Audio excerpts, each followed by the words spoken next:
So the print that I have started 2 hours ago, it's about to be finished, and I'm about to show you guys how I remove my print from the glass.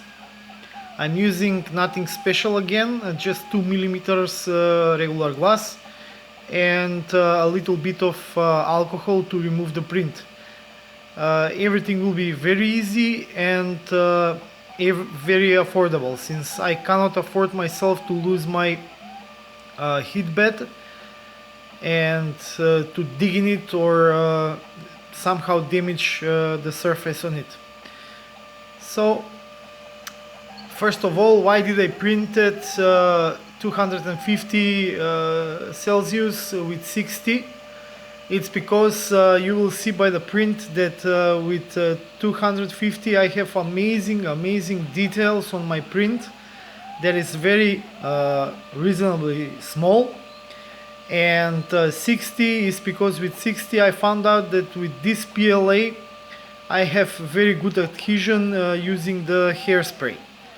So in a couple of seconds the print will finish and I will show the procedure from start to finish. Let's see if it's possible.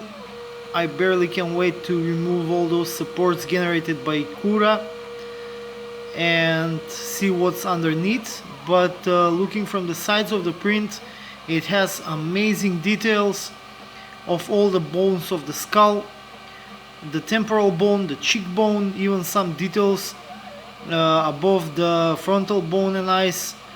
So it will be a great quality print. It's already looking smooth as baby's ass.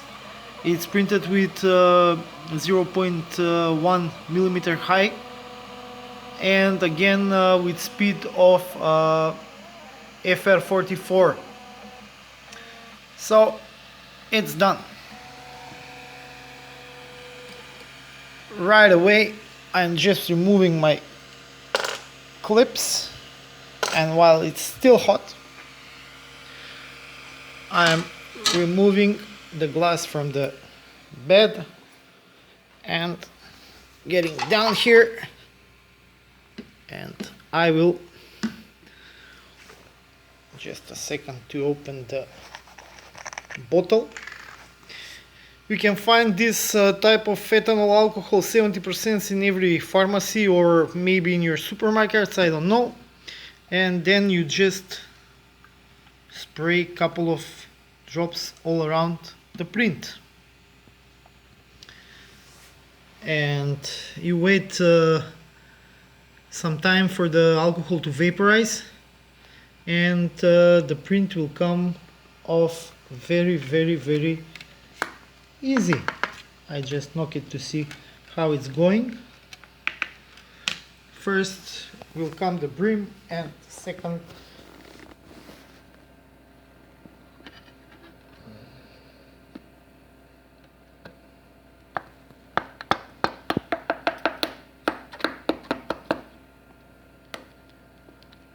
it's still very hot. I'm just watching my hands, and that's it.